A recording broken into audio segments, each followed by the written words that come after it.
Good afternoon, everybody. My name is Dr. Greg Rasmussen from Painted Dog Research Trust, where I'm the founder and CEO. I'm talking live from Zimbabwe, as I've been unable to visit everybody in the last couple of years. And I just want to share a journey over the last 35 years, which is when I started working with painted dogs, and also where we are at the moment, where we're going, and a little bit and hope for the future. Obviously, Painted Dog Research Trust, my umbrella species, my favorite species of the lot, of course, is the painted dog, who I met some 35 years ago. And it's been a tough 2 years, as everyone can imagine. No one else has been spared the challenges of COVID. What I would like to say is that I'm very proud to be in Zimbabwe, where people have been very sensitive to locking down taking the right precautions. You're still in Zimbabwe, you don't go into a store without having your hands sanitized and a face mask on. And consequently, with the government mandates that have been the kind of rigorous lockdown when necessary, we've managed to be, relative to the rest of the world, fairly COVID-free. And happily, the government got us vaccines, and a big percentage of the population being double vaccinated, and they've just, I believe, come into the country with the third booster vaccine. So this is wonderful news. Anyway, without much further ado, I just want to go into my presentation and hope that this year, I'm already in 2022, that I'll be able to visit some of you at least in person.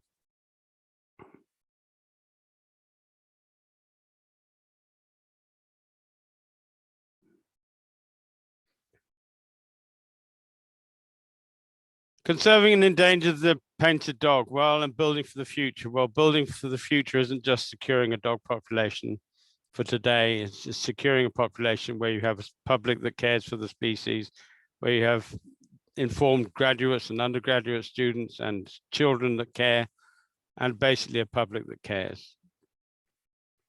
Well, obviously my flagship, the species that I started working with all those 35 years ago, time's flown amazingly, was of course the painted dog, which really is an umbrella species, because under the umbrella of a painted dog, the conservation actions that we do, whether it be mitigating roadkill or improving habitat, all of course help the painted dog, but of course they also help everything else. My journey started in 1987, when the Zimbabwean dog population was some 200 dogs. And I started with a tracker that couldn't track very well, and a vehicle that definitely never worked when I wanted it to. In 35 years, a lot's changed. I don't only have a tracker that can track, I have a team that knows what it's doing. What hasn't changed, though, of course, is the status of my vehicles that's seemingly under the punishment of heavy field work, and the African roads never seem to work very well, but that's life. So if anyone wants to be a mechanic, a full-time mechanic, and come pro bono, we'll open the doors. It was 35 years ago, of course, that I also saw my first painted dogs. And I was amazed when I started to research them or read up about them before I took on working with them, how little was actually known about the species. And so I set about to follow packs to really understand their behavior, and basically anything I could glean from them, was going to be of value.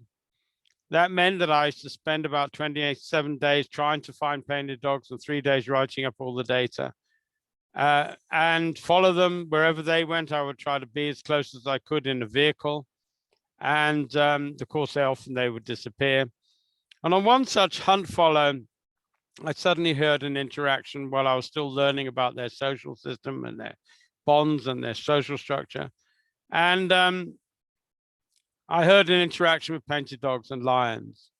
And what was about to unfold for me said more about the species than I think anyone had learned in the last 20 years before me.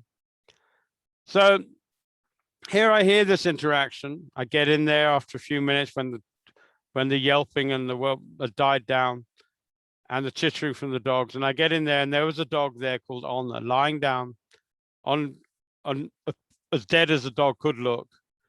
And I walked up to him. He didn't move. He couldn't move. He couldn't flinch. The eyes were glazed. He'd been badly mauled by a lion. I tried calling a vet who said, well, there wasn't anything he could do, and probably he wasn't willing to do much. And the next morning, I slept quite close in my truck that night. And the next morning, I went to the spot, and sure enough, Ulna was missing, and there were drag marks. Presumably, he'd been dragged away by hyenas. I then continued follow with the radio tracking that I had one on collar, dog called Circus, and kept noticing Circus was making strange movements. Anyway, one day we tracked and tracked to see where on earth was Circus going when all the pack were rested up after the morning hunt. And we tracked him, and we got to a point when we couldn't believe our eyes, when myself and the tracker, there was Ulna still alive. Circus had been going back every single day to clean his brother's wounds and feed him. And sometimes the distances he was traveling was up to 5 miles, 10 kilometers, 5 or 6 miles, 10 to 12 kilometers. And sure enough, 3 months later, this is Ulna, alive, well, with the pack. And that's the wound 3 months after. So it gives you some idea about what it looked like on day one. He'd survived.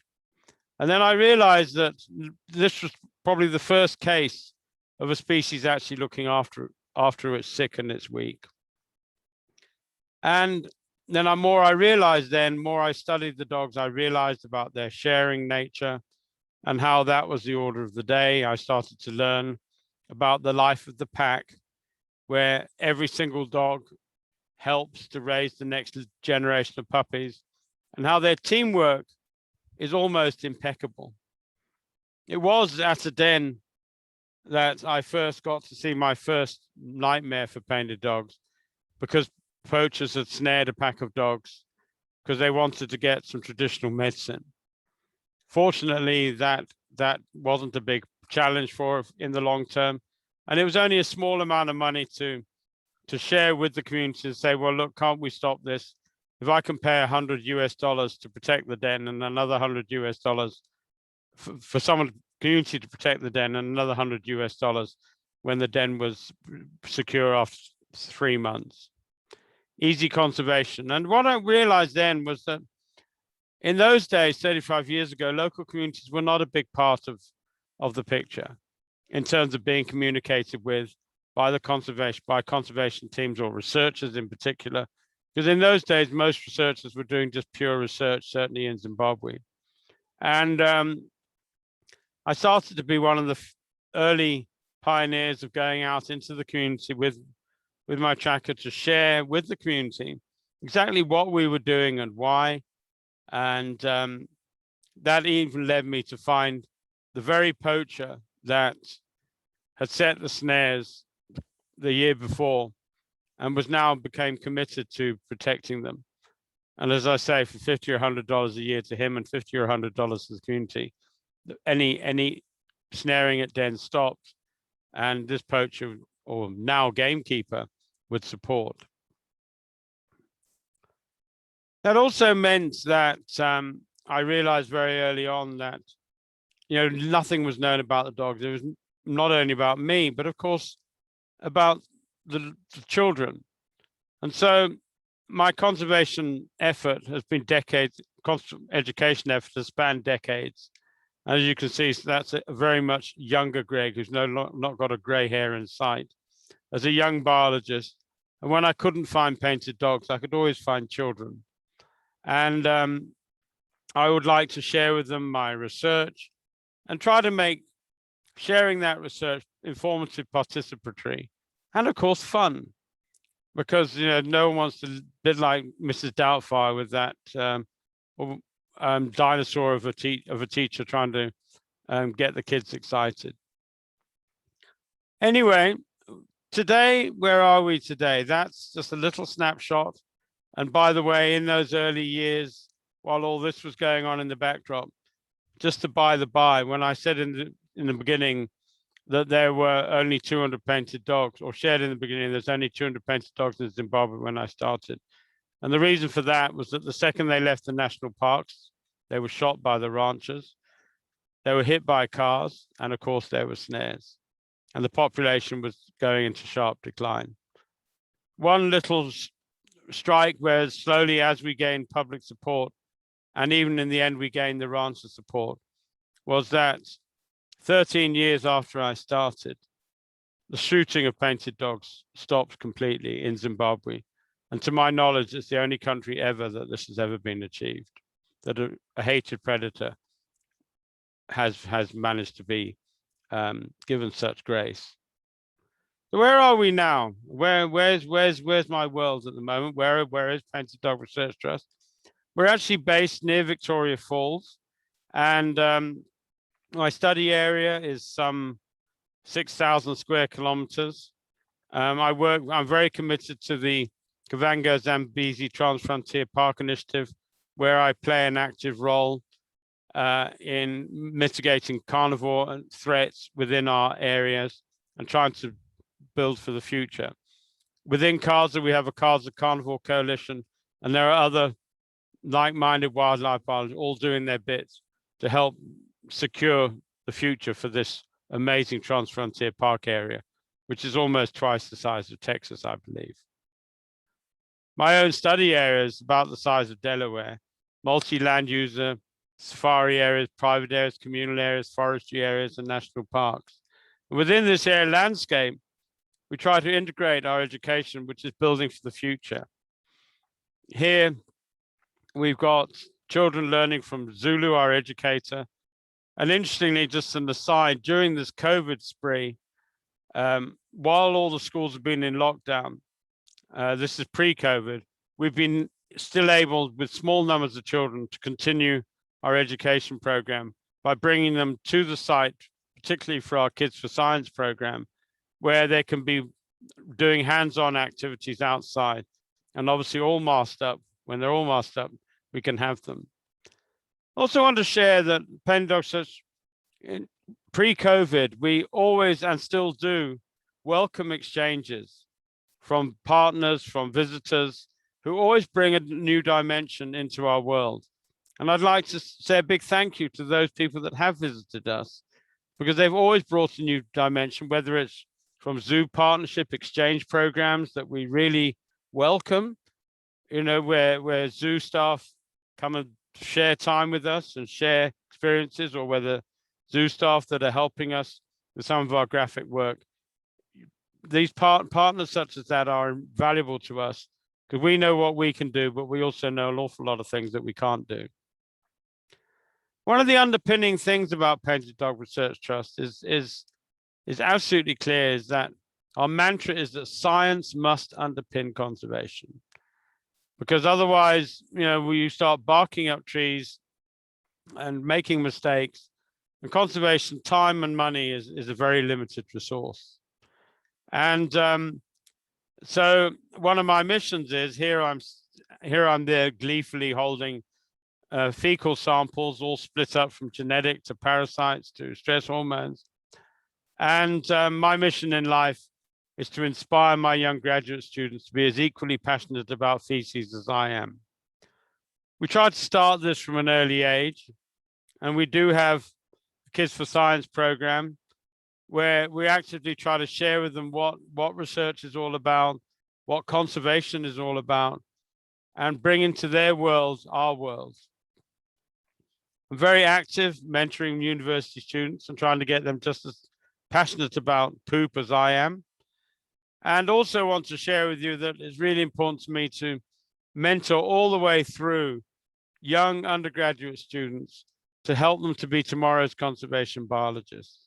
Here's a young lady who's been with us for 7 years now, and from her school days. And we're looking forward this year, in 2022, she'll become the first woman ever graduate in a science degree in this whole area. I said earlier on, I talked about umbrellas. Another very important project is that we're very mindful that climate change is a significant impact, not only to the communities that we work with, not only to the painted dogs, but to absolutely everything. And We've raised funds over the last couple of years to finally build our first research arboretum that we think is going to hold about 26,000 trees. And we are training young graduates with it. But more importantly, we're now this year, for the first time, we're actually going to start planting out the first ever pocket forests, putting multiple species of indigenous trees into small tied areas that are fenced and secure from predation by goats.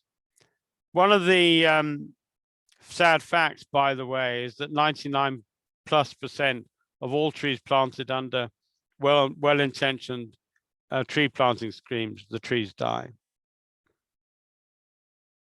Our bush camp program, we are 3/4 of the way finished through building our bush camp. We have accommodation now for 20 rondavels for up to 30 children, and then 5 rondavels for teachers and educators that are going to be a part of it. We've actually managed this year happily to at least run the program. We just haven't been able to have the kids live in. So we've had the kids doing all the elements of the bush camp, but we just have to pick them up every day if they're too far away to go, or they walk if they're close enough. The other challenge that we're very busy mitigating at the moment, and we've had great breakthroughs, is wildlife traffic collisions. This has been a huge threat for painted dogs. It has basically taken one section of the population put it on its knees successfully every single year. But as I say, under the umbrella, it's not only painted dogs that fall victim of this. And speeding vertebrates, we estimate, kill thousands, up to 4,000 to 8,000 every year. Just to share with you, in 2020, one of our painted dogs named Picasso, painted dog from the Chundubac, was snuggling with her pups. We were monitoring them with camera traps. Everything was fine. She had 5 pups. Pups were being well fed.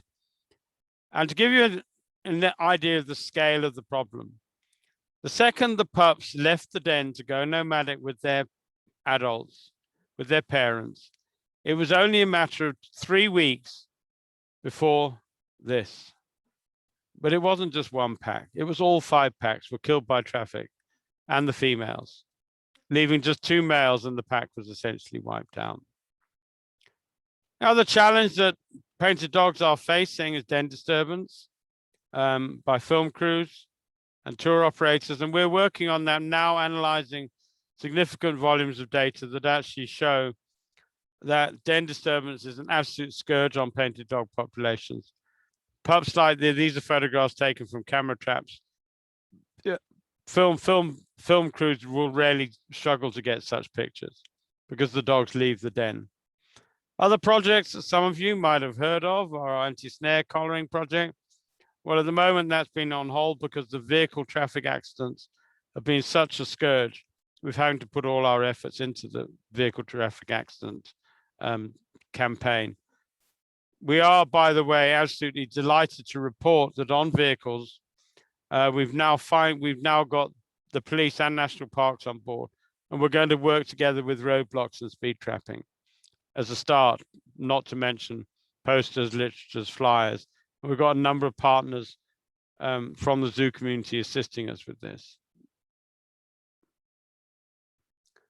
The anti-snare collar project was intended with preventative medicine to protect packs from snares, but sadly it seems that cars are doing more damage. But we also had a snare project, a snare art program, where snares were actually converted into art, which then sold to raise money for the community.